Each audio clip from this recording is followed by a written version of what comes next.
The Hadley Sinclair wedding of 1904 was the talk of Somerset County, a marriage between two of the most prominent families in Millfield, a union that would shape the fortunes of the small New England town for decades to come. The ceremony, held in the grand ballroom of the Sinclair estate on a perfect June afternoon, had drawn the attendance of over 300 guests, including a state senator, 2 judges, and countless business magnates from Boston and New York. No expense had been spared for what the local newspaper called the social event of the decade. The Millfield Gazette devoted 3 full pages to describing the event in meticulous detail, from the 20-piece orchestra brought in from Boston to the elaborate floral arrangements featuring rare orchids imported from South America. For weeks afterward, the townspeople spoke of little else, particularly the 4-tiered wedding cake that had required 6 bakers working in shifts to complete, and the bride's gown, rumored to have cost more than the annual salary of the town's mayor. Elizabeth Sinclair, the radiant bride, smiled for posterity in her family's cherished wedding portrait. Her silk gown, adorned with Belgian lace and pearl beading, was said to have cost more than most men earned in a year. The photograph captured every detail perfectly. The cascade of orange blossoms in her hair, the intricate embroidery on her veil, her slender hands clasping a prayer book bound in white leather and silver. Beside her stood Robert Hadley, tall and commanding in his morning coat, his mustache meticulously trimmed, his posture impeccable, every inch the successful businessman poised to take his place among New England's elite. His steady gaze conveyed confidence, the slight tilt of his chin suggesting pride in having secured such a prestigious match. The portrait was the epitome of Edwardian elegance and propriety, a perfect representation of what society expected from the union of 2 distinguished families. But something about this picture has puzzled historians and descendants for generations. Something so subtle that it took modern technology to finally reveal what had been hiding in plain sight for over a century. A secret that would unravel the carefully constructed facade of propriety and perfection that the Sinclair and Hadley families had maintained for generations. A hidden truth that, once exposed, would cast the events of that seemingly perfect June day in an entirely different light and reveal a story of love, loss, and deception that no one could have imagined. My name is Dr. Catherine Hayes, photographic historian and forensic image analyst at Everett University.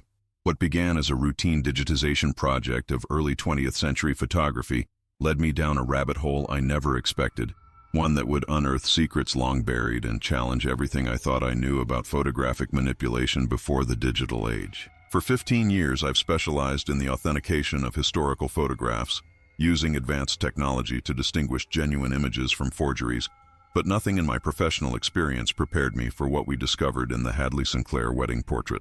The Millfield Historical Society had received a substantial grant to preserve their extensive collection of town records and photographs, many of which were deteriorating in their basement archives.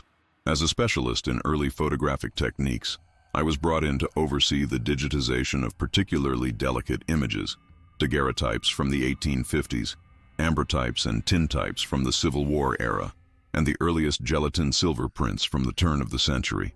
The collection was remarkable, documenting the transformation of a small farming community into a prosperous industrial town centered around the timber industry.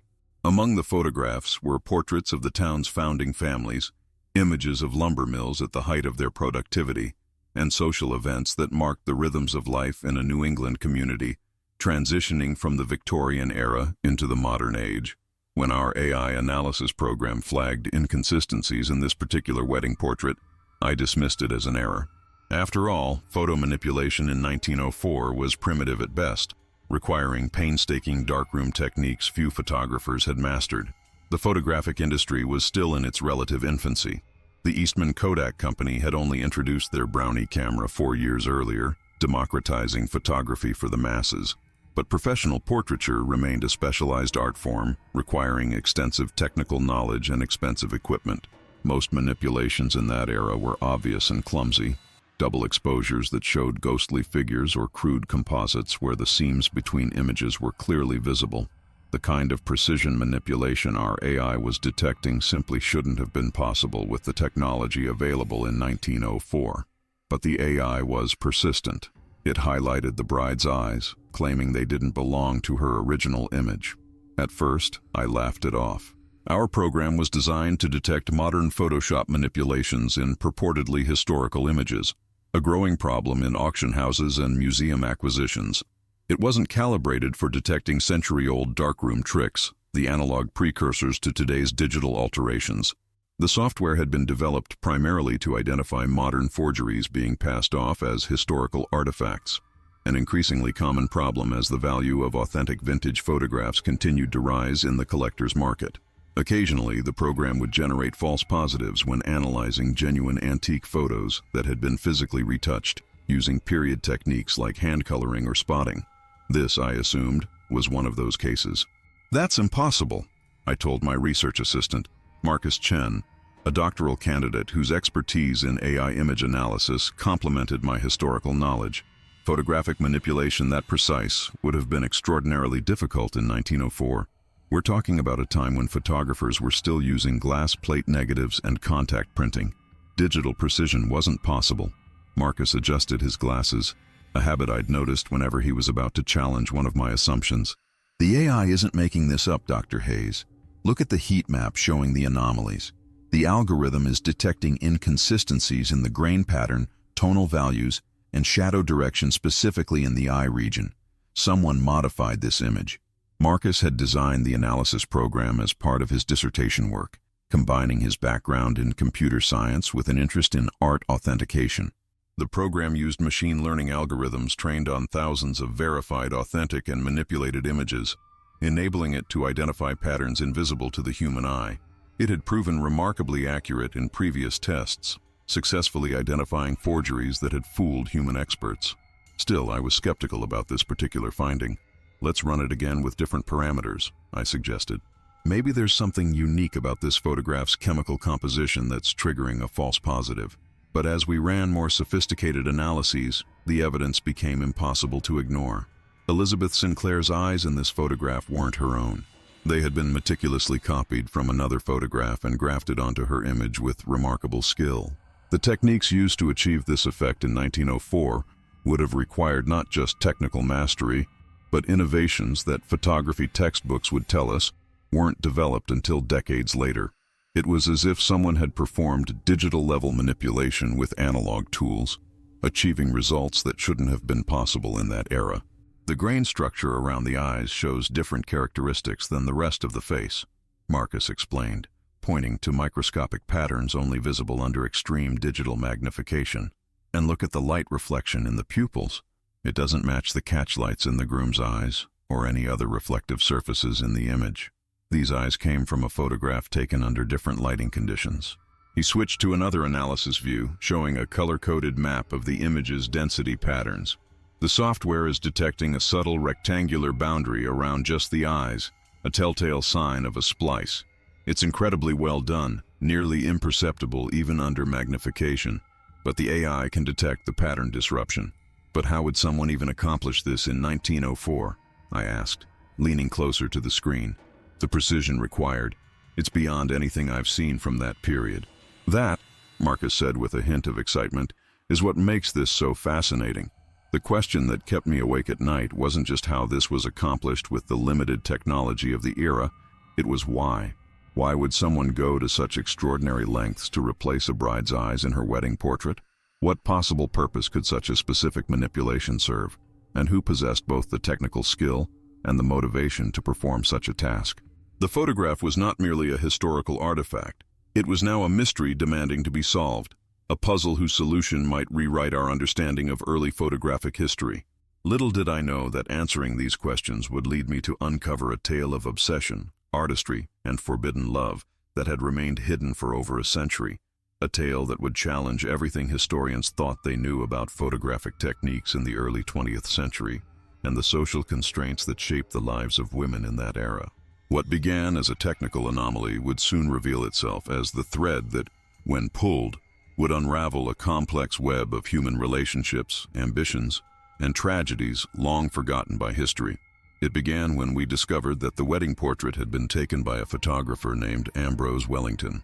The name was familiar to me. Wellington had a minor reputation among photography historians as an innovative portrait photographer whose career had been cut tragically short. But beyond a handful of surviving images in various New England Historical Society collections, little was known about his life or techniques. His obituary in a local newspaper mentioned his innovative approach to portraiture, but provided few specific details about his methods. He was, at best, a footnote in the history of photography, one of countless practitioners whose contributions had been overshadowed by more famous contemporaries like Alfred Stieglitz, Edward Steichen, and Gertrude Casimir. Our breakthrough came when a colleague at the university library mentioned that they had recently acquired a collection of personal papers from a defunct historical society in western Massachusetts. Among them were several journals and technical notes believed to belong to early photographers from the region. On a hunch, I requested access to these unprocessed materials, hoping they might contain information about Wellington or his contemporaries. The collection had been sitting in the library's storage facility for months, awaiting cataloging, one of thousands of such archives that contain historical treasures unknown even to the institutions that house them. After 2 days of searching through boxes of deteriorating papers, I found it, a collection of personal journals belonging to Ambrose Wellington, 5 leather-bound volumes spanning from 1901 to 1904, preserved in surprisingly good condition given their age. His elegant cursive chronicled not just his professional life, but his innermost thoughts, technical experiments, and personal relationships. It was a historian's dream find, a primary source that would allow us to understand not just what Wellington did, but why and how he did it. The musty scent of aged paper filled the air as I carefully turned the brittle pages, each one offering new insights into the mind of the man who had created the mysterious wedding portrait. April 15, 1904. I saw her again today. Miss Sinclair was being fitted for her wedding gown at Madame Renaud's shop. She did not notice me observing from across the street. How could she? I am invisible to her world, yet I alone see the truth behind her eyes, the sadness she hides from everyone, even her fiancé. I recognize that melancholy because I feel it mirrored in my own heart. We are both trapped by circumstances. She by her father's ambitions, I by my station. The irony does not escape me that I am commissioned to immortalize the very unions that perpetuate the social order which constrains us both. With each portrait I create of these arranged marriages, I participate in the charade, lending my artistic eye to the enshrinement of their hollow ceremonies. The entry continued for several more pages, describing in minute detail the fabric of Elizabeth's dress, the expression on her face as she gazed at her reflection, even the pattern of clouds visible through the shop window. Wellington's observations were those of both an artist and a man infatuated, noting both the aesthetic qualities of the scene and the emotional undercurrents he perceived in his subject's demeanor. Wellington's obsession with Elizabeth Sinclair was evident in entry after entry, but there was something else, something far more disturbing than mere infatuation. His writings revealed a man consumed not just with Elizabeth herself, but with her eyes specifically, or rather, what he perceived in them. Page after page described their color, not merely blue, but the precise shade of a summer sky reflected in still water. Their shape, almond with a slight upward tilt at the outer corners, framed by lashes that cast the most delicate shadows on her cheeks, and most frequently, their expression, a profound sadness that all her practiced smiles cannot disguise. May 2nd, 1904. They have commissioned me to photograph the wedding. Mr. Hadley specifically requested me, unaware of how I cherish every moment in his betrothed's presence. If only he knew how her eyes haunt my dreams. But soon, very soon, I will preserve her gaze forever, not as it appears to the world, but as it should be. I alone know what she has lost, what has been taken from her. I alone can restore it, if only in silver gelatin. The technique I have been perfecting these past months will serve its ultimate purpose, not merely as an artistic experiment, but as an act of restoration, of justice. When she looks upon her wedding portrait in years to come, perhaps she will recognize what I have done.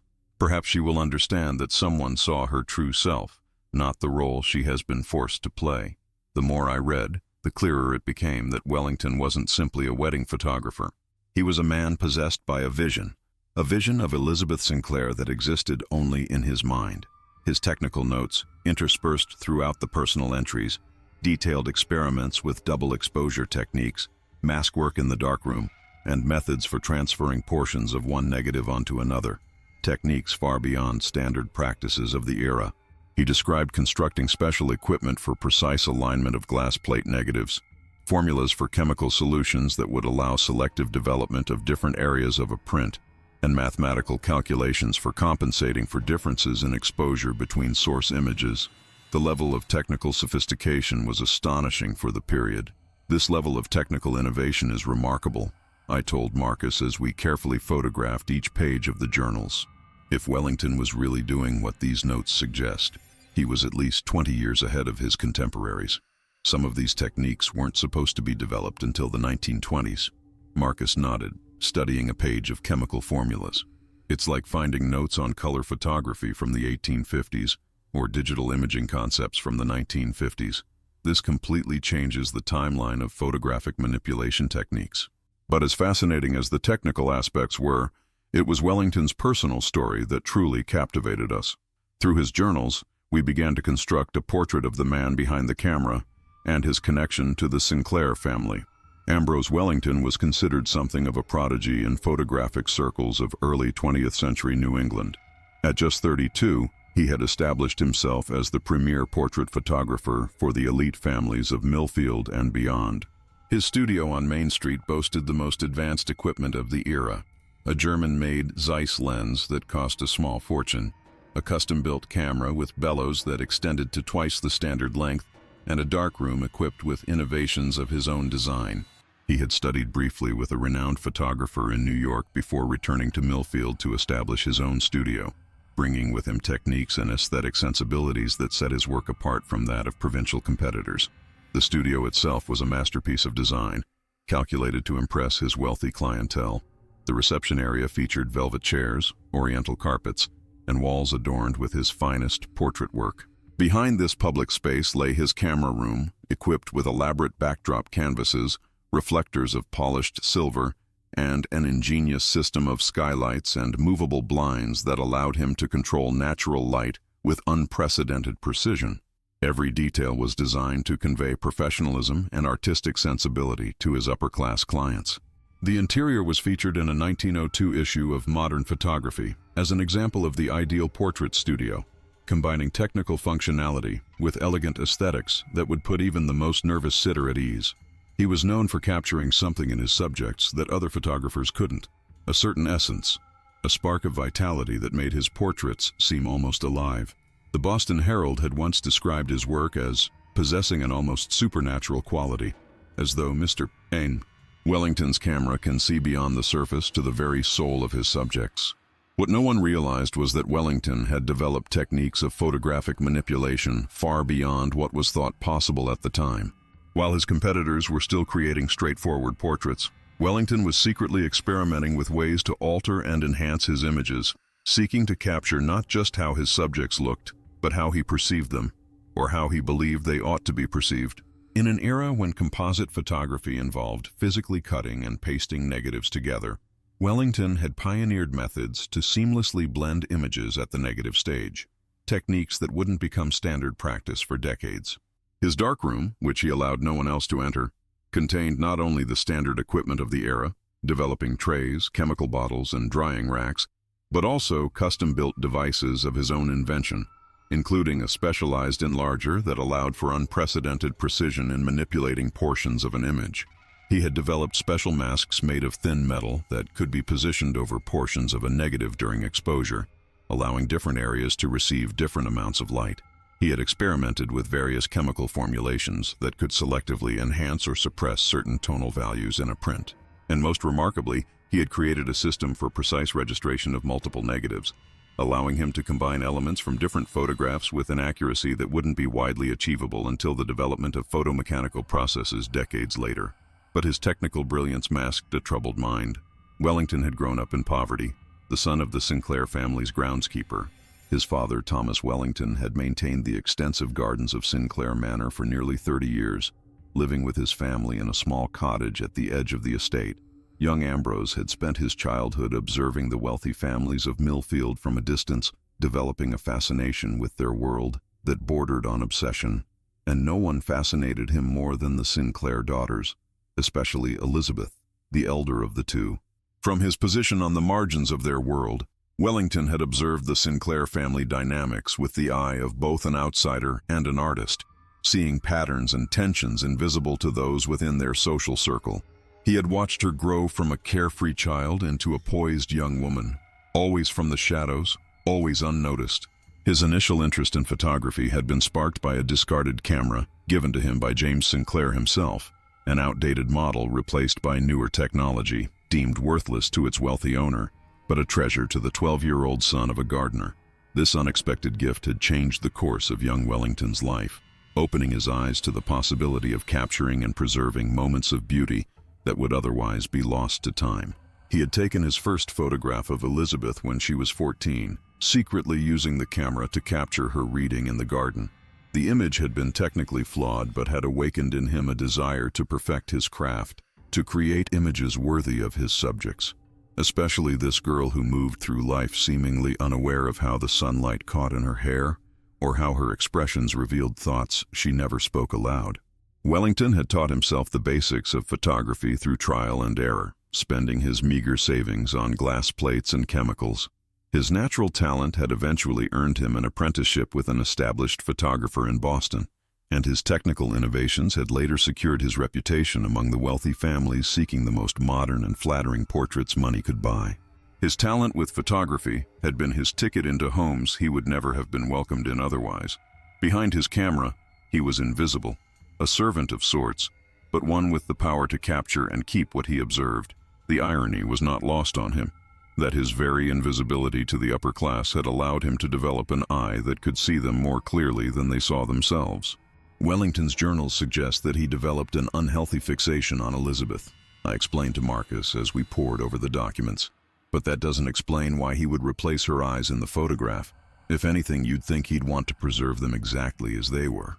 Marcus nodded, scrolling through digital scans of the journal entries. There's something we're missing. He keeps referring to her true gaze, and how no one else sees it. What does that mean? I rubbed my eyes, tired from hours of squinting at Wellington's sometimes difficult handwriting. And there are these strange gaps in the narrative. Throughout April and May 1904, he mentions Elizabeth constantly. Then suddenly in early June, there's this shift. He starts talking about what she's lost and what's been taken from her. Something happened that changed his perception.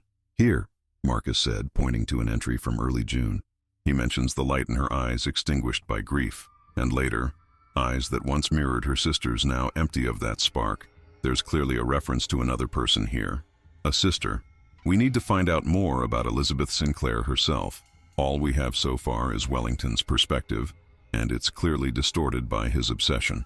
Our search led us to the Historical Society of Millfield, where Elizabeth's great-granddaughter, Joanna Hayes, served as board president.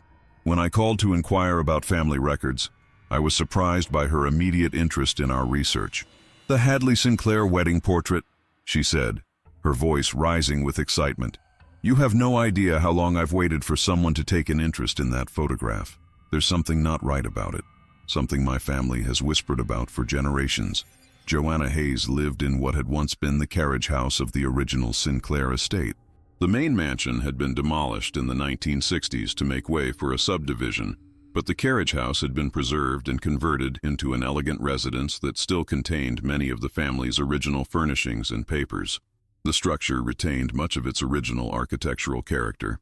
High ceilings, large windows originally designed to allow light into spaces where carriages were maintained, and heavy wooden doors with their original iron hardware. Inside, however, the space had been transformed into a comfortable home that served as a living museum of Sinclair family history. "I've always felt there was something off about that wedding portrait," Joanna confided when we met at her home the following week. Her living room was like stepping back in time.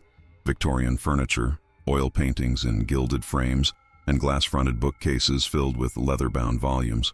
An antique writing desk in one corner displayed family photographs in silver frames, spanning generations of Sinclairs and their descendants. My grandmother, Elizabeth's daughter, used to say that her mother never looked quite right in it, not like herself. Joanna was in her 70s, a retired librarian with the precise manner of someone accustomed to organizing information and the storyteller's gift for bringing historical details to life. She wore her silver hair in a neat bob and spoke with the faint trace of a Boston accent, despite having lived in Millfield her entire life. "These are other pictures of my great-grandmother from around the same time," she said, spreading several sepia-toned photographs across the antique mahogany table. The images showed Elizabeth at various society events, a garden party, a charity ball, a boating excursion on the lake that bordered the Sinclair property. In one, she stood with a group of young women in summer dresses, parasols in hand. In another, she sat at a piano, her posture perfect, her expression composed. The difference was subtle but unmistakable. In every other photograph, Elizabeth's eyes held a different quality. There was a sharpness, an intelligence that the wedding portrait lacked. In those images, her gaze was direct, assessing, even slightly imperious, befitting the daughter of one of the region's wealthiest families. But in the wedding image, her gaze was softer, dreamier, almost ethereal, beautiful certainly, but fundamentally different in character. It wasn't just a matter of expression. There was something structurally different about the eyes themselves, a slight variation in shape, in the spacing, in the way they were set in her face. "Family lore says she was deeply unhappy about the marriage," Joanna continued, serving us tea in delicate china cups that bore the Sinclair family crest. The porcelain was translucent in the afternoon light, a tangible connection to the world Elizabeth had inhabited. The Hadleys and Sinclairs had arranged it to combine their timber fortunes. James Sinclair owned the forests, Robert Hadley owned the mills. Elizabeth had no say in the matter. She sighed, looking at a portrait of Elizabeth that hung above the fireplace. It showed her in middle age, still beautiful, but with a certain hardness to her features that suggested a difficult life. Her hair was styled in the fashion of the early 1920s, her dress formal but lacking the elaborate detailing of her earlier portraits. Most striking was the absence of jewelry. No necklace, no earrings, only a simple wedding band, and what appeared to be a locket partially hidden by the high collar of her dress. My grandmother said that Elizabeth rarely spoke about her early life. The wedding was a forbidden topic. She would leave the room if anyone mentioned it, and she refused to display the wedding portrait, though her husband insisted on keeping it in his study. For years, it hung there like a trophy, evidence of his social conquest. After his death, she had it removed to the attic. It only resurfaced when my mother discovered it while cleaning out the house after my grandmother's death in 1972. "But this is what might interest you most," she said, carefully removing a small velvet pouch from a locked drawer in her desk. From it, she extracted a locket with an intricate gold filigree design. When she opened it, it revealed a miniature portrait of a young woman. Not a photograph, but a hand-painted miniature on ivory, a throwback to an earlier era when photography was not yet ubiquitous. This belonged to Elizabeth. She wore it every day of her life, according to my grandmother. The portrait inside is of her younger sister, Caroline. I felt a chill run down my spine as I studied the tiny image. Caroline Sinclair's eyes, even rendered in painted miniature rather than photographic form, were identical to those that had been copied into Elizabeth's wedding portrait. The same distinctive shape, the same expression, a perfect match for the eyes that our AI had identified as anomalous in the wedding photograph. "Caroline died just 3 months before the wedding," Joanna explained, her voice softening. "Consumption. She was only 19. Elizabeth was devastated. They were extraordinarily close. Some family accounts suggest they were more like twins than sisters born 4 years apart. They shared a bedroom until Caroline's illness required her to be moved to a separate room for treatment.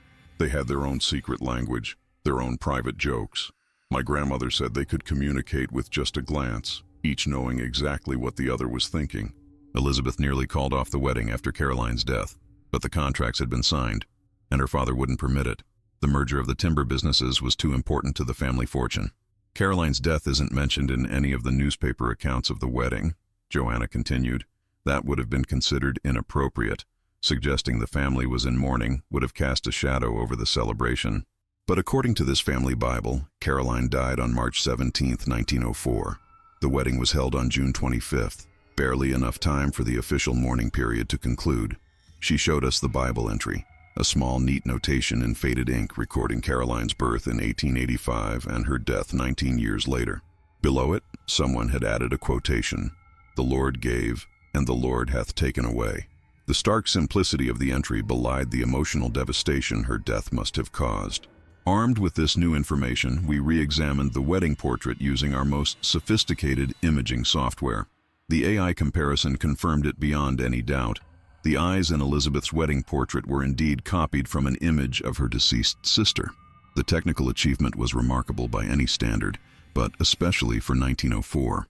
"This changes everything we know about early photographic manipulation," I murmured, staring at the conclusive evidence on the screen. "The technical skill required, it's unprecedented for this period." But how had Wellington obtained a photograph of Caroline to use? And why would he make such a change? The journals held the key. June 10th, 1904. Miss Caroline's funeral was today. I was asked to photograph the service, an honor I accepted with appropriate solemnity. Black crepe draped the church. White lilies covered her casket. So many flowers they almost disguised the terrible truth that she is truly gone. But my heart broke watching Miss Elizabeth. Her grief has transformed her. The light in her eyes has been extinguished. How cruel that she must proceed with wedding preparations while mourning her beloved sister. Mr. Sinclair insisted the wedding must go forward, business considerations taking precedence over his daughter's broken heart. I heard the maids whispering that the doctor has prescribed laudanum to help Miss Elizabeth sleep. They say she walks the grounds at night, calling for Caroline. I wish I could comfort her, but what words could possibly suffice? What image could I create that would ease such sorrow? Photography preserves what is visible, but how can it capture what has been lost? This question haunts me as I develop the funeral images. Somber faces, black clothing, all the external trappings of grief, but nothing of its essence. June 15th, 1904. Miss Elizabeth came to the studio today for her bridal portrait. Her father insisted upon it, though she is still deep in mourning. The black clothes have been put away. Propriety demands it, but her eyes betray what her smile attempts to hide.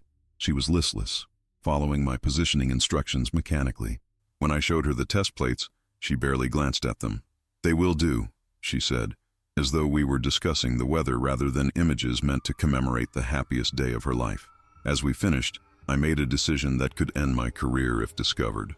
I showed her the photographs I had taken of Caroline last spring, a private commission from Miss Caroline herself, who wished to surprise her sister with a portrait on her birthday. Miss Elizabeth wept, touching the images as though they might bring her sister back. She had my mother's eyes, she told me. Everyone said so. Now they're gone forever. It was then I knew what I must do, what only I can do for her. A technical challenge beyond anything I have attempted, but if I succeed, perhaps it will bring her some measure of comfort. To see her sister's eyes looking back at her from her own image, a secret comfort hidden within a public charade. "He did it for her," I murmured. He thought he was giving Elizabeth back a piece of her sister. But the story didn't end there. As we delved deeper into Wellington's journals and Elizabeth's family records, a more complex picture emerged, one that challenged not only our understanding of photographic history, but also the carefully constructed narratives of Millfield's elite families. Elizabeth Sinclair sat stiffly in the photographer's chair, her black mourning clothes exchanged for the wedding gown she would wear in just 2 weeks' time. The heavy silk and lace seemed to weigh her down, adding to the burden of grief she already carried. Her face was composed, but her eyes were red-rimmed from weeping. The studio was quiet except for the occasional creak of the floorboards as Wellington moved behind his camera. Outside, life in Millfield continued. Horse-drawn carriages and the occasional motor car passing by, shoppers visiting the millinery next door, children playing in the park across the street. But inside, time seemed suspended, the air heavy with unspoken emotions. "Please try to smile, Miss Sinclair," Wellington said gently, ducking out from behind the black cloth that covered the back of his camera. "Your fiancé will want to see you looking happy." "Then he will have to be disappointed," Elizabeth replied, her voice flat. "I have buried my sister and my heart with her.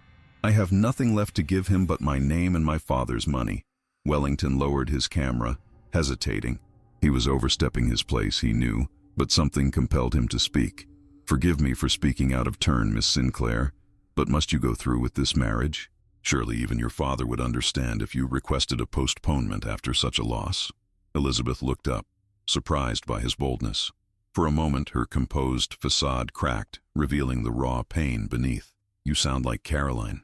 She was the only one who encouraged me to defy father. She said I should marry for love or not at all. Your sister was wise beyond her years." "She was." Elizabeth's voice softened. "And now I am alone. Caroline was the brave one, the one who spoke her mind. I just do as I'm told. The perfect daughter, the perfect fiancée, soon to be the perfect wife. even though Robert Hadley cares more for my father's timber rights than for me." Wellington hesitated, then reached into a drawer of his work table. "I've been working on something, a gift for you, though I wasn't sure if I should share it." He handed her a small photographic print mounted on a cardboard cabinet card. It showed Elizabeth herself, but with a subtle difference. The eyes looking back were Caroline's. "How did you? This isn't possible." Elizabeth's hands trembled as she held the photograph. "It's as if she's looking at me through my own face." "A technique of my own invention," Wellington explained, his professional pride momentarily overcoming his nervousness. "I combined two negatives, yours and one from the portrait sitting I did with Miss Caroline in April. I thought, perhaps it might comfort you to have this piece of her with you, on your wedding day and beyond."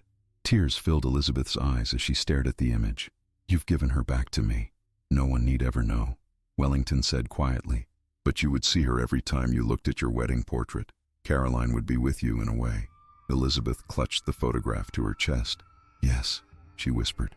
"Yes, please, do this for the final portrait." "Let her be with me on that day at least." "So it wasn't just Wellington's obsession," I told Marcus as we compiled our findings. "Elizabeth knew about the manipulation. She requested it. It's like a secret message," Marcus mused. "Something only she would understand when she looked at her own wedding portrait. But there's more to this story," I said, turning to pages from later in Wellington's journal. "Much more." As we continued to piece together the story, we discovered there was much more to Wellington's relationship with the Sinclair sisters than initially appeared. His journals revealed a complex web of relationships that had developed over years. Relationships that crossed the rigid class boundaries of turn-of-the-century New England society, where the son of a gardener would normally never interact as an equal with the daughters of his father's employer. August 12, 1903. Caroline came to the studio today without her family's knowledge. She wishes to pursue photography herself, an ambition her father would never approve. I have agreed to teach her what I know. Her eye for composition is remarkable, intuitive. She sees beauty where others would miss it entirely. I should refuse these lessons. They could compromise my standing with the Sinclair family if discovered, but I find myself unable to deny her enthusiasm. She brings light into the sterile, technical world I inhabit. When she first asked if I would teach her, I tried to dissuade her. "It's difficult work," I told her. "Technical, demanding, sometimes tedious." She laughed at my warnings. "Do you think because I'm a woman, or because I'm wealthy, that I fear difficult things?" she asked. I had no answer to that. The truth is, she has more natural talent than most of the male apprentices I've encountered. September 4th, 1903. Another secret lesson with C today. Her progress is remarkable. She has mastered exposure calculation faster than any apprentice I've trained. When I asked why she doesn't simply enjoy the privileges of her position rather than learning such technical matters, she laughed. "Because I want to create, not just consume," she said. "Father would have me be a decorative object, like the vases in our parlor. I'd rather be the artist who makes something that lasts." I find her determination intoxicating. Today she developed her first plate entirely on her own, a study of light and shadow in the alleyway behind the studio. The composition was bold, the exposure perfect. When she pulled the negative from the fixing bath and held it to the light, her face illuminated with such joy that I nearly— But such thoughts are dangerous. I am her teacher, nothing more. October 3rd, 1903. We worked late into the evening. C brings light into the darkroom itself. She masters in weeks what took me years to learn. When our hands touched as I showed her how to develop a glass plate, I felt something I have no right to feel. If only circumstances were different, if only I were of her station, or she of mine. But such thoughts are dangerous folly. She spoke today of her frustration with her father's plans for her. A suitable marriage, a life confined to social duties and eventually motherhood. "I want more," she said. "I want to see the world through a lens, to capture moments that tell truths no one else notices." I recognize in her ambition a mirror of my own youthful dreams. The difference is that society granted me the freedom to pursue mine, limited only by my means. She faces barriers I can scarcely imagine. "Wellington and Caroline were in love," I whispered. "That's why he was so affected by her death." Marcus nodded. "And why he was so willing to help Elizabeth preserve Caroline's memory in such an unusual way." "But look at this entry from late October," I said, pointing to a passage. October 27th, 1903. "Disaster nearly struck today. Mr. Sinclair came to the studio unexpectedly while C was here. I barely had time to hide her in the supply closet before he entered. He came to commission a portrait of E for her birthday. All the while, C remained hidden just feet away. When he finally left, we collapsed in nervous laughter. "Imagine if he found me here," she said, learning a trade like some common girl. But beneath her laughter, I saw fear. She knows the consequences would be severe. Her father has already arranged meetings with several potential suitors, wealthy young men from appropriate families. She tells me he grows impatient with her refusals. "He doesn't understand that I could never be happy with a man who sees me only as a possession," she said. I wonder if she realizes how her words wound me. For what am I but another man who desires her? The difference, perhaps, is that I desire her mind as much as her beauty. I value her artistic eye, her questioning spirit, but in the eyes of society, I remain as unsuitable as she finds her father's chosen candidates. November 15, 1903, C confided in E about our lessons. I feared E would disapprove, but apparently she has become our ally. She will provide alibis for C's absences, supposedly taking her shopping in Boston or visiting friends in Concord. E seems to find a vicarious thrill in her sister's small rebellions. "I envy your courage," she reportedly told C. I begin to see that the Sinclair sisters have formed a united front against their father's expectations, each supporting the other's private dreams in ways their society would never understand. E herself has confided to C that she harbors feelings for her father's legal clerk, a match as impossible as any between C and myself. The sisters share not only a physical resemblance but also a hunger for lives different from those prescribed for them. The difference is that C acts on her desires while E submits to her duty. I wonder which approach will bring greater happiness in the end. December 8, 1903. C showed me her latest work today, a series of portraits of the mill workers' children. She photographed them in secret, visiting the tenements near her father's factory with E as her chaperone. The images are extraordinary, unflinching yet compassionate, revealing the harsh conditions these children endure without descending into maudlin sentimentality. One image in particular haunts me, a girl of perhaps 7, her small hands raw from work, her eyes holding a weariness no child should know. C wants to show these photographs to her father, to make him see the human cost of his business practices. I fear his reaction, both to the images themselves and to the discovery that his daughter has taken up photography. She dismisses my concerns. "Father must be made to see," she insists, "and if not through my eyes, then whose?" But the most revealing entry came from the weeks after the wedding. July 30th, 1904. E visited the studio today, ostensibly to collect additional copies of the wedding portraits. She dismissed her driver and stayed for nearly 2 hours. We spoke of C sharing memories like precious jewels. E confessed that she looks at her wedding portrait each night, finding comfort in seeing her sister's eyes looking back at her. What began as a deception has become a strange kind of memorial. She asked if I might teach her photography as I taught C. I agreed, though I know it is dangerous. Her husband would not approve, but in her, I see echoes of Caroline, the same curiosity, the same quiet defiance. She brought C's camera with her, the Kodak I gave C for Christmas, which E managed to hide before their father could dispose of C's possessions. It will be our secret, this continuation of what C began. E wants to carry on her sister's documentation of the mill children. Caroline believed photography could change things, she told me. I want to finish what she started. I wonder if E realizes how dangerous this path could be, especially now that she is married to the very man whose business practices C sought to expose. The story that unfolded through Wellington's journals and the Sinclair family records was far more intricate than a simple case of photographic manipulation. It was a tale of 2 sisters bound by love and societal constraints, and the photographer who connected them in life and after death. It was a story of secret ambitions, forbidden relationships, and ultimately tragic consequences for all involved. Over the weeks following her wedding, Elizabeth found increasingly creative excuses to visit Wellington's studio. Her new husband was often away on business, traveling to logging camps in northern Maine or meeting with paper mill owners in Massachusetts. His frequent absences gave Elizabeth unexpected freedom she used to pursue her sister's passion. "Caroline told me about you," Elizabeth said quietly as Wellington showed her how to develop a glass plate negative. The darkroom was illuminated only by the soft red glow of the safe light, casting everything in a dreamlike crimson hue. "About your feelings for each other," Wellington froze, his hand hovering over the chemical bath. She said you were the only person who truly saw her.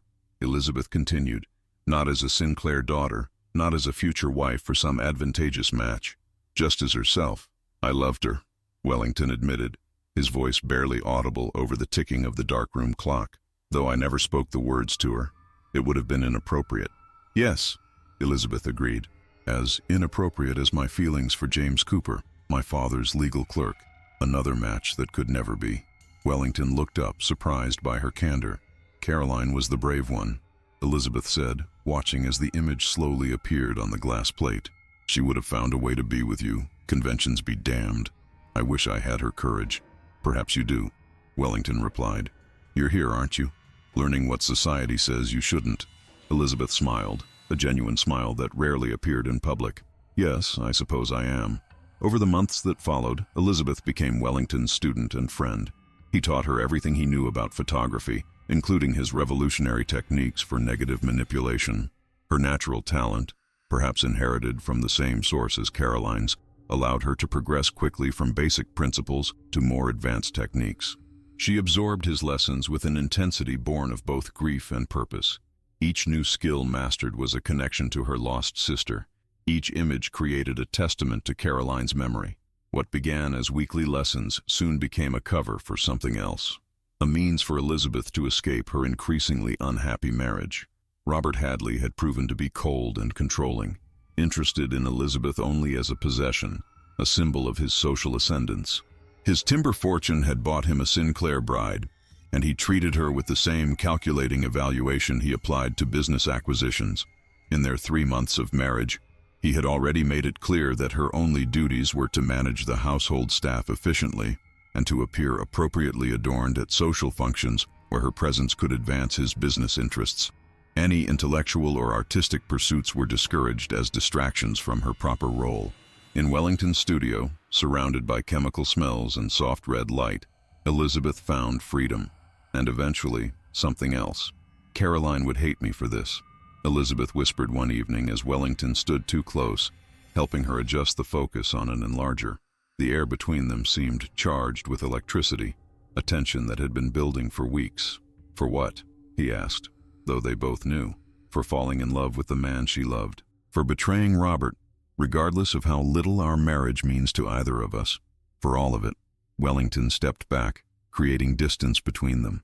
Caroline wanted happiness for both of us, but perhaps not like this. Elizabeth nodded, blinking back tears. I see her every time I look at my reflection now. You gave me her eyes in that portrait, and sometimes I think she's watching me, judging what I've become. What you've become is extraordinary, Wellington said gently. You've found your own passion, your own vision. The photographs you've taken of the millworkers' children, they're powerful. They show the humanity that your husband's business ledgers ignore. Elizabeth had indeed developed a social conscience along with her photographic skills. Her series documenting the lives of children in Hadley's timber mills had opened her eyes to conditions her privileged upbringing had shielded her from. 10-year-olds working 14-hour days, families living in company housing little better than shacks, wages that barely covered subsistence. She had been shocked to discover that her husband's considerable fortune was built on the bent backs of children barely old enough to attend school. Like her sister before her, she had begun to see photography not just as an art form, but as a means of bearing witness to injustice, of making visible what society preferred to ignore. I want to show these to the governor, she said. Anonymous photographs, of course. Robert would never forgive me if he knew. It would be dangerous, Wellington cautioned. Your husband has powerful friends. So does the Sinclair name, Elizabeth countered, a new determination in her voice. Caroline would have done it, so I must. The relationship between Elizabeth and Wellington remained ambiguous in the journals, suggestions and implications rather than explicit confirmations. But what was clear was that their connection, whatever its nature, was discovered. November 18, 1904. Disaster. R.H. appeared at the studio unannounced. He was here. Though we were doing nothing improper, merely developing plates from her latest attempt at landscape photography, his fury was immediate and terrible. He accused her of unspeakable things, struck her before I could intervene. When I tried to protect her, he turned his rage on me. The studio is in ruins, equipment destroyed. E was dragged away. I fear what may happen to her now. I fear what her husband has discovered about our work, not just our friendship, but the photographs of his mills, the evidence of children laboring in conditions that violate even the minimal protective laws our state has passed. If these images become public, questions would be asked that could threaten his business empire. He will stop at nothing to prevent that. As I survey the wreckage of my life's work, broken cameras, shattered glass plates, chemicals spilled across the floor, I realize that more than my livelihood has been destroyed. Whatever happens now, nothing will ever be the same. That was the last entry in Wellington's journal. To discover what happened next, we had to turn to newspaper archives and court records. Prominent photographer found dead. The body of Mr. Ambrose Wellington, age 32, was discovered in his photographic studio on Tuesday morning, November 21st. The cause of death appears to be self-inflicted poisoning by photographic chemicals. Mr. Wellington was known for his exceptional portraiture of Millfield's prominent families. No note was found, but associates reported that the artist had recently seemed despondent following an incident that resulted in significant damage to his studio and equipment. Funeral services will be held Thursday at St. Mark's Episcopal Church, but other accounts painted a different picture. Buried in the town archives, we discovered a police report written by Officer Thomas Riley, dated November 21st, 1904. It noted, "Suspicious circumstances surrounding Wellington's death. Glass fragments in wound patterns inconsistent with subject falling onto broken chemical bottles. Evidence of struggle observed in disarray of studio beyond reported vandalism incident. Multiple witnesses report seeing Mr. Robert Hadley entering premises evening prior. Investigation ongoing." The investigation was suddenly closed 3 days later, I told Marcus. No charges filed. The official cause of death recorded as suicide by poisoning. The Hadleys had influence, Marcus said. They could have made it go away. But what happened to Elizabeth? Our answer came in a small notice in the social pages of the Millfield Gazette, dated December 2nd, 1904. Society matron committed to Lakeside Sanitarium. Mrs. Elizabeth Hadley, née Sinclair, has been admitted to Lakeside Sanitarium for nervous exhaustion and melancholia.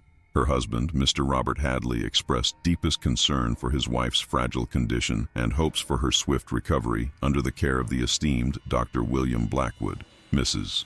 Hadley's condition reportedly deteriorated following the unfortunate death of a local tradesman with whom the family had professional dealings. Mr. Hadley requests privacy during this difficult time. Lakeside wasn't just any sanitarium, I explained to Marcus. It was notorious for its harsh treatments of female hysteria, ice baths, isolation, even primitive electroshock therapies. Women were sent there when their behavior became inconvenient for their families. It was a way to silence her, Marcus said. She knew too much about Wellington's death, about the child labor in the mills. But the most chilling discovery came from Joanna Hayes, who provided us with Elizabeth's private diary, kept during her first months at Lakeside and smuggled out by a sympathetic nurse. The small leather volume had been preserved as a family heirloom, though its contents had been known only to a few trusted descendants. December 3rd, 1904. They tell me I am ill, that my affection for A was a symptom of my diseased mind. Perhaps they are right. What healthy person falls in love with her dead sister's beloved? What decent wife betrays her husband, regardless of his cruelties? Dr. Blackwood says my obsession with photography is part of my sickness. My camera has been confiscated. I am permitted no images of any kind, not even my wedding portrait. Robert has taken everything. December 10th, 1904. The treatments are becoming more severe. Yesterday, I was submerged in ice water until I nearly lost consciousness. They demand I confess my sins, admit my perversions, renounce A's memory. I have begun to tell them what they wish to hear. It is the only way to survive. But in my heart, I know the truth. Robert killed him. I saw the chemical burns on his hands when he dragged me home that night. Potassium cyanide, the same chemical A used to fix his negatives. Robert forced it down his throat. I know this as surely as I know my own name, but no one will believe a hysterical woman over a respected businessman. December 24th, 1904, Christmas Eve, though you would never know it in this place. No decorations, no carols, no warmth of any kind. I had a visitor today, Father. He looked old, broken. He said he was trying to negotiate my release, but Robert refuses. The marriage contract gives Robert full control over my person and property. Father's lawyers can find no recourse. The great James Sinclair, outmaneuvered at last. I felt no satisfaction at seeing his regret. It comes too late for Caroline, too late for A, too late for me. January 15th, 1905. They are transferring me to the North Wing tomorrow. Nurse Jensen says that patients rarely return from there. This will be my final entry, as she cannot risk visiting me there. Should these words ever find their way to friendly eyes, know that I regret nothing except my lack of courage. Caroline would have fought harder. Caroline would have found a way to escape. I still see her eyes looking back at me in my dreams. Not accusing, but sad. So, very sad. Perhaps soon I will be with her, and A both. The photographs of the mill children are hidden beneath the loose floorboard in my dressing room at home. If anyone should find them, use them. Make my silence mean something. The official record showed that Elizabeth Hadley died at Lakeside Sanitarium on March 3, 1905. The cause of death was listed as pulmonary failure, a common euphemism for unexplained deaths in such institutions. She was just 26 years old. Robert Hadley remarried within 6 months, a young woman from a banking family in Boston whose dowry helped him expand his timber operations across New England. The Hadley Sinclair timber empire flourished for another generation before being sold to a national conglomerate in 1947. James Sinclair never recovered from the deaths of both his daughters within a year of each other. He died in 1908, his once powerful business empire divided among distant relatives. The magnificent Sinclair estate was sold to cover debts, its contents auctioned off, its grounds subdivided. Within a decade, the Sinclair name had faded from prominence in Millfield society, remembered primarily through street names and the occasional mention in historical accounts of the town's development. But the photograph remained, the masterpiece of manipulation that had sparked our investigation, the image of a seemingly perfect society wedding, hiding within it a story of forbidden love, tragic loss, and one photographer's attempt to preserve a connection between sisters. Did anyone ever find the photographs of the mill children? Marcus asked as we compiled our findings. I shook my head. Not as far as we know. The Hadley mansion was extensively renovated in the 1920s and again in the 1950s before being demolished. If they were there, they're long gone. So Robert Hadley got away with everything. The exploitation, the murder, the imprisonment of his wife. It appears so. I sighed. But at least now we know their story. Wellington, Caroline, Elizabeth, they're not forgotten. The eyes in this photograph don't just belong to Caroline Sinclair, I explained during my presentation at the International Conference on Historical Photography the following spring. They represent an act of resistance, a small defiance against the rigid social structures that destroyed 3 lives. Wellington's technical achievement was remarkable, but it's the human story behind it that truly matters. I clicked to the next slide, showing a magnified view of the eyes. We can now confirm that photographic manipulation techniques previously thought to have originated in the 1920s were actually being practiced at least 2 decades earlier. Wellington's methods for combining negatives without visible seams, his approach to matching grain patterns and tonal values, these represent a significant advance in our understanding of early photographic technology. The audience of photography historians and curators leaned forward, captivated by the technical and historical implications. But beyond the technical achievement, this discovery offers a window into the lives of women like Elizabeth and Caroline Sinclair, women whose ambitions and passions were constrained by the rigid social expectations of their era. Elizabeth's attempt to expose child labor conditions in her husband's mills, Caroline's forbidden pursuit of photographic education, these stories would have remained buried if not for the anomaly in this wedding portrait that our AI system detected. Our research changed how historians view early photographic manipulation techniques. Wellington is now recognized as a pioneer whose methods were decades ahead of their time. But for me, the technical aspects were always secondary to the human drama captured in those altered eyes. The case attracted considerable media attention, with features in photography journals and even a segment on a popular history podcast. But the most meaningful response came from descendants of mill workers in Millfield, who organized an exhibition on child labor conditions in early 20th century New England. Though Elizabeth's photographs were never found, her intention to expose those conditions was finally fulfilled, albeit a century too late. Elizabeth Sinclair's wedding portrait now hangs in the Millfield Historical Society Museum, accompanied by a small plaque explaining its unique significance. Visitors often stand before it, peering closely at the bride's eyes, eyes that belonged to her beloved sister, preserved through a photographer's skill and devotion. In those eyes, for those who know where to look, three intertwined stories live on. Caroline, who died too young, Elizabeth, trapped by society's expectations, and Ambrose Wellington, the artist who found a way to connect them forever in a single, unforgettable image. What appears perfect on the surface often hides deeper truths. It took artificial intelligence to reveal what human eyes missed for over a century, that sometimes we don't see with our own eyes at all, but through the eyes of those we've loved and lost. Epilogue. After our research was published, a collector in Boston contacted the university. He had purchased the contents of an abandoned storage unit in 1998, which included a locked wooden box with the initials AW scratched into its lid. For years, it had sat in his attic, one more piece of anonymous history among many. Our publication had prompted him to finally investigate its contents. Inside were several glass plate negatives, carefully wrapped in acid-free paper that had yellowed with age.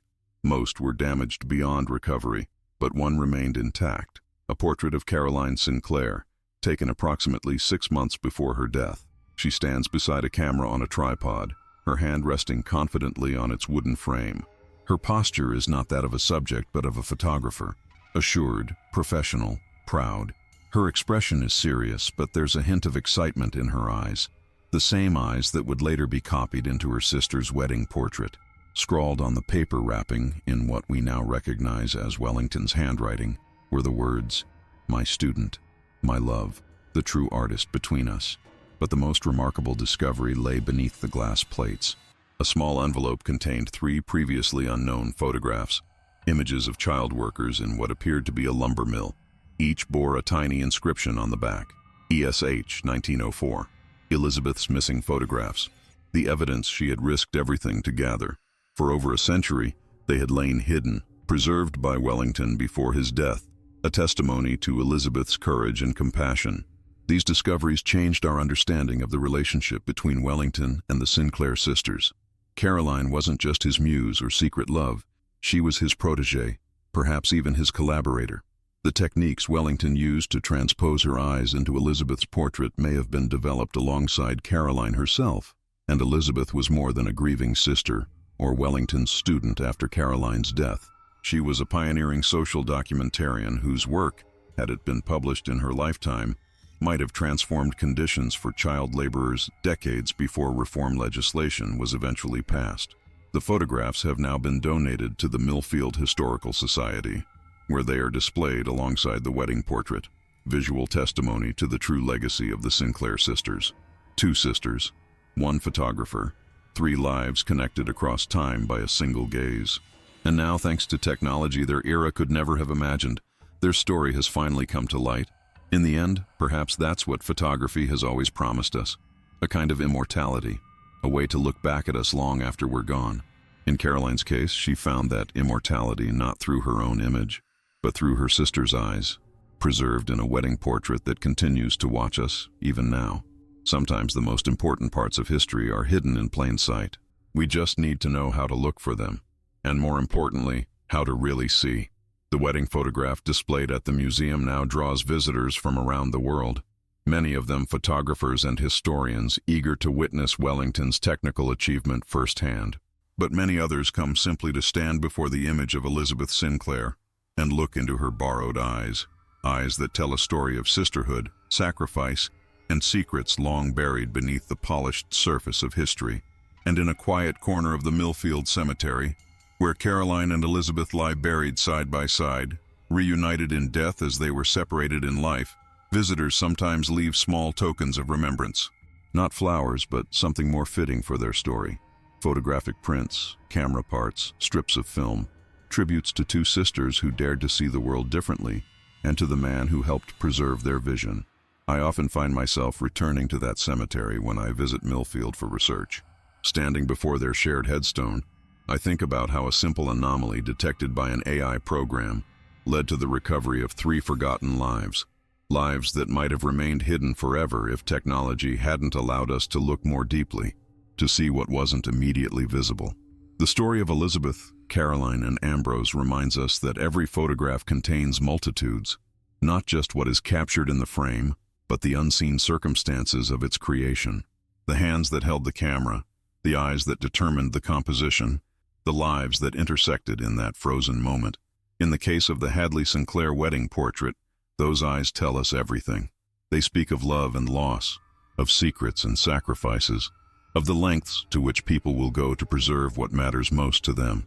They remind us that sometimes the most important story in a photograph isn't what we see, but what has been hidden in plain sight all along.